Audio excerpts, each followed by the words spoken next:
Selamat siang pemirsa, Anda menyaksikan Sedang Viral yang terbaru. Ini yang ingin kita bahas hari ini adalah PDI Perjuangan yang menyatakan pindah kandang usai dikalahkan di Pilkada Jawa Tengah. Nah, kini markas Partai Banteng berpindah ke Jakarta setelah berhasil mengklaim kemenangan pasangan Pilkada Jakarta Pramono Rano. Terkait dengan hal ini, kita akan membahasnya bersama dengan pengamat politik yang sudah bergabung bersama dengan saya, Bang Ray Rangkuti.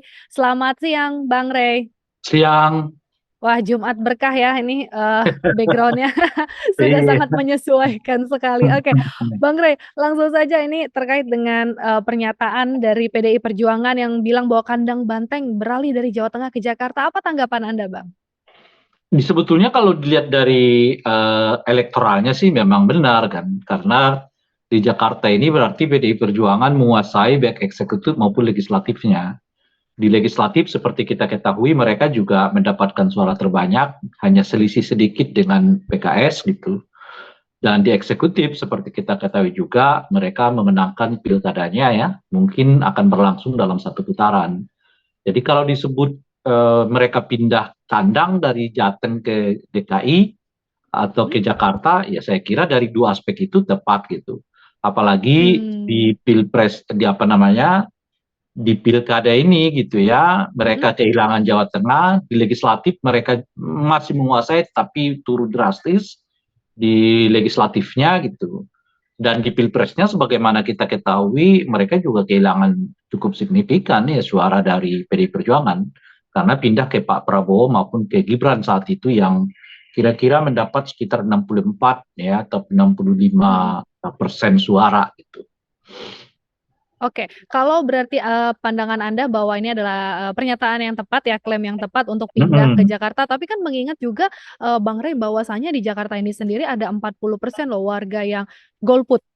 Gimana Bang Rey? Iya, kita kan melihatnya bukan dari soal jumlahnya ya, Mmm, jumlah apa mhm namanya mhm. itu, jumlah pemilihnya berapa gitu ya, apa Iya. ini enggak. Yang kita mau lihat perpindahan itu dalam pengertian, ya kalau dilihat dari aspek eksekutif legislatif ya memang mereka mendapatkan itu di Jakarta gitu. Itu yang mau kita katakan. Nah, dengan topangan suara yang sedemikian sekarang ini nggak mutlak-mutlak sama juga karena di Jakarta kan Mhm cuma 50 plus sekian ya di pilkada mhm gitu. mhm Di eksekutif juga mereka nggak tinggi-tinggi amat juga karena berbagi dengan PKS. Itu yang mau mhm. kita lihat, bukan soal berapa persen di Jakartanya gitu. Nah, cuman Mmm, seberapa strategis gitu loh kira-kira tuh perpindahan ini dari Jawa nah, Tengah ke Jakarta dalam konteks mhm. politik ya.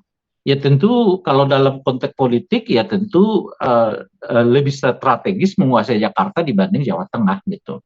Meskipun ada plus minusnya, kan plus minusnya itu Jawa Tengah harus kita ingat dengan jumlah pemilih terbesar ketiga ya di Indonesia gitu. Artinya untuk legislatif, untuk pilpres dia bisa sangat menentukan gitu.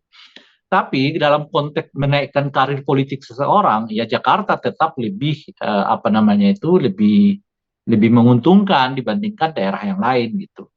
Nah, tinggal ya sekarang kedua di antara plus minus ini ya tinggal bagaimana ya PDI bisa mengelolanya. Mereka kehilangan pemilih dengan jumlah mereka kehilangan daerah dengan jumlah pemilih terbesar ketiga di Indonesia gitu ya. Di Mhm luar Jawa Barat, di luar Jawa Timur kan ada Jawa Tengah gitu. Nah, mhm. tetapi kalau dilihat dari aspek mobilitas politiknya, ya tentu Jakarta jauh lebih menggiurkan dibandingkan dengan Jawa Tengah gitu. Oke, nah tapi kan kalau kita berbicara mengenai Jawa Tengah juga ya Bang Rey, memang kan penurunan suara PDIP di Jawa Tengah ini kan wilayahnya yang kita kenal sebagai basis kuat mereka ini yang sudah kedua kali yang Pilpres kemarin kan juga kalah begitu ya, Hmm. Ganjar Mahfud di Jawa Tengah gitu Bang Rey. Nah, apakah ini mencerminkan, apa sih perubahan preferensi politik masyarakat atau karena faktor apa? Ini kan sesaat, Pak. Mhm Pada dasarnya cuma sesaat. Ini fenomena kelanjutan dari Pilpres kemarin. Saya kalau lihat dari komposisi suara yang sekarang yang meningkat sebetulnya ke Andika gitu, itu mencerminkan kepada kita bahwa PDI juga saat yang bersamaan sedang melakukan konsolidasi kembali di Jawa Tengah gitu. mhm Karena kan Pilpres kemarin itu Ganjar sama Pak Mahfud tuh mendapat mhm sekitar 36% gitu. Sekarang kan sudah naik menjadi 40% gitu. Artinya kan PDI sendiri udah mulai terkonsolidasi kembali di Jakarta, apa namanya, di Jawa Tengah itu gitu. Nah, oleh karena itu boleh disebut ini fenomena sesaat. Boleh jadi di Pileg dan Pilpres 2029 itu basis massa yang hilang itu akan kembali lagi. Karena harus kita Oh, ketahui oke. bahwa PDI itu adalah salah satu partai dengan soliditas pemilih yang paling kuat di luar di luar PKS gitu. Makanya di satu segi ya PDI tidak perlu terlalu khawatir banget karena ini semacam fenomena apa namanya itu fenomena sesaat gitu. Mungkin Mm-mm. 2029 ya mereka akan kembali normal, tapi tentu tidak begitu aja, harus dengan upaya-upaya, dengan kerja keras, dengan melakukan sesuatu yang mungkin selama ini agak absen dilakukan oleh PDI Perjuangan gitu. Jadi sekalipun ini fenomena sesaat, ya tidak serta-merta juga mereka akan kembali mendapatkan suara itu gitu. Tetap dibutuhkan kerja keras PDI Perjuangan di masa yang akan datang untuk Mm-mm. mengembalikan suara yang hilang itu. Ya meskipun ya seperti yang saya sebut tadi apa namanya itu party ID dari PDI Perjuangan itu sudah sangat kuat gitu.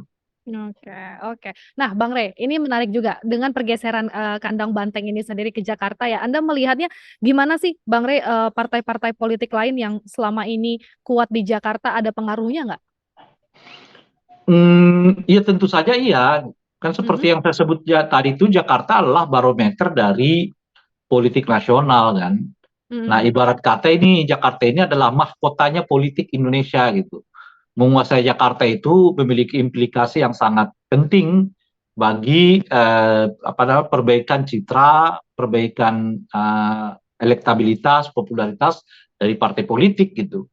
Nah, dengan sendirinya kalau Jakarta dikuasai oleh PDI gitu PDIP? ya, Mhm, kemudian kader mereka cukup berhasil mengelola Jakarta, ya mereka kan mendapatkan imbas dari itu, seperti misalnya mmm, Pak Jokowi mendapatkan imbas, ya kan, PDI juga mendapatkan imbas, bahkan di Pilpres kala Pak Jokowi meninggalkan PDI Perjuangan, di Pilpres dan Pileg 2024 ini gitu, mereka tetap mendapatkan lumayan suara gitu ya di Jakarta ini gitu. Karena seperti yang saya sebutkan itu tadi ini adalah mahkotanya gitu. Jadi mhm, mhm, eh, sekarang ini kan ibaratnya ekornya ini banyak yang kehilangan nih PDI Perjuangan ya di beberapa tempat mmm, gitu. Tapi mahkotanya sendiri tetap dipakai, diambil, dipegang oleh Pak Jokowi gitu, apa oleh PDI oleh Perjuangan gitu. PD Dan Perjuangan. Oke, kalau oke mahkota dan kepalanya tetap dipegang kan bisa saja ekornya akan ngikut lagi di masa yang akan datang gitu. Nah berarti jadi butuh bukan, di satu segi misalnya mhm, katakanlah dalam hal ini Gerindra, mereka iya. di Pilpres, tapi soal popularitas bisa setara itu nanti dengan Gubernur Jakarta gitu loh. Berarti itu dia tadi ya, sebetulnya PDIP butuh kerja keras yang dikatakan oleh Bang Iya, Rey ini tadi tentu ya, semua untuk segala sesuatunya tetap mmm. membutuhkan kerja keras gitu. Mhm.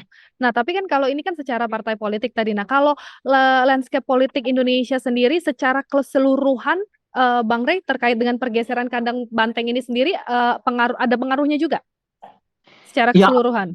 iya ada, pasti tentu ada Mhm, gitu. Karena PDI nampaknya banyak kehilangan tempat ya, banyak kehilangan heeh, kemenangan di beberapa daerah gitu. mhm, Yang selama ini mungkin mereka udah kuasai agak pindah gitu. Tapi seperti yang saya sebut itu ini fenomena sesaat, itu akan kembali mhm. gitu.